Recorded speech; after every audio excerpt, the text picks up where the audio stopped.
Hey y'all, it's your girl Kashawn Cookie. So welcome back to my channel. If you like, comment, subscribe, and notifications from that post one notification so that you get notified every time it's a pretty post, child. Okay, so I do want to say this. This has nothing to do with the video topic at hand at all, but when this is all said and done, I do get back to making music. I am going to make a song called I Hate Niggas. Anyway, going to the topic at hand, let's get into the situation from college. So in college, I had a Facebook and I changed my Facebook name to Payton because there was a girl that I knew. Her name was Payton, and I told her like that was always like a name that I loved. I was like, I've always wanted to be Payton. Like I always love boy names for girls. For whatever reason, I just thought that that was just so cool. So because of that, my younger sister and I, we used to give each other boy names. She used to call me Corey, and I used to call her Charlie. Don't ask. What was that little meme? There was just like Charlie bit me. Y'all remember that little like?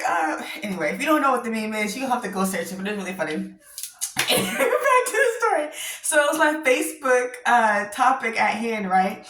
And there was a girl that my sister's ex boyfriend's new girl, because during the time they broke up in Atlanta, I was working out at this gym, and she was like, "There's this girl, because this girl followed me. Whatever. She's like, there's this girl that follows you there, whatever, and she's doing a lot of like different things that you're doing." And I'm just like, "Okay, whatever." I didn't think anything of it. At the time, I was just like, "Whatever." And then years later, I ended up working out with this guy called Hard Body Dreek, and he reached out to me to host my first boot camp in Atlanta, and it was the biggest boot camp I've ever had. There were so many girls. There were men too, but there were so many girls, and they drove from states to come and work out and for us to hang out and do meet and greets and everything. It was really awesome. Anyway, years later, and I followed the girl, whatever, because it was just like a thing. And here's the thing: what I've learned being in the fitness industry or just any industry, I'm being a social media influencer. Your job is to influence people. So I do influence people, and I understand that. It's just I've influenced some people, and they like took it and ran with it, and then like try to act like I didn't influence them, and it's just like, okay, well, that's a little weird. But later on, she creates a clothing line, and she named her child Payton, and then includes the name in the clothing line. I'm just like, that's a little weird.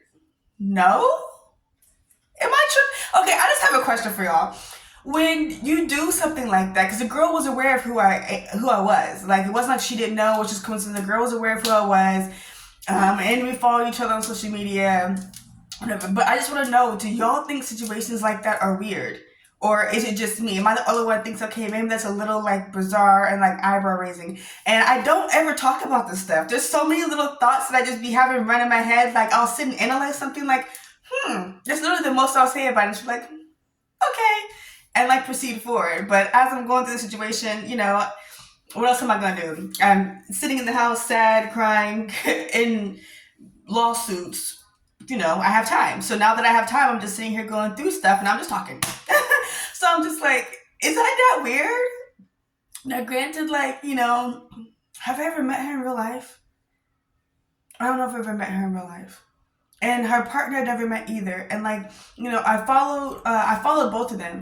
And then I started noticing that like they were taking my entire vibe and my entire aesthetic down to like my color scheme and everything for my business and using it for theirs, outside of the fact that they use a nickname that I had like as a joke in college in their business. And I was like, okay, I'm a little creeped out, so I just blocked everybody. And that's what I've been doing. Anytime I feel like, okay, someone's just like taking my vibe a little too much, instead of me just like doing what I usually do. Now I'm doing a video like this. I used to drag. This is like a fun, lighthearted video. I used to drag motherfuckers who were like, because they think they'll do shit like that, and then at the same time make fun of you. Like her partner had posted something recently as a joke of like somebody being paralyzed, and it's just like, how are you gonna take my vibe and then try to make fun of the fact that I have a disability? And it's just like, like I'm cool with your girl and like, they do their thing, but like I don't go that way. So like that is a very disgusting meme. I'll leave it at that. I could really be mean, but I told y'all I'm only saving the the real meanness for when I'm back to doing music. Because other than that, I'm just gonna do stuff like this. Anyway, I really want to know what y'all think. I want y'all to tell me if y'all think that like when people do stuff like that, is it weird? How would you acknowledge it? How would you address it? Like, what do you think? Or should I just be should I just be flattered that like people think that like my vibe and my aesthetic is cool and they want to take it to their own because it's worked for me for so long? Because up until this situation, me being a social media influencer funded my lifestyle and I was able to travel anywhere I wanted for fun and like just do what I do, and that's social media. So do you think it's just like okay, where they just think that that's cool and like they want to like take your model, your blueprint and apply it to your life to see if it works for them? Or should I be like, that's weird, creepy, and like be a little like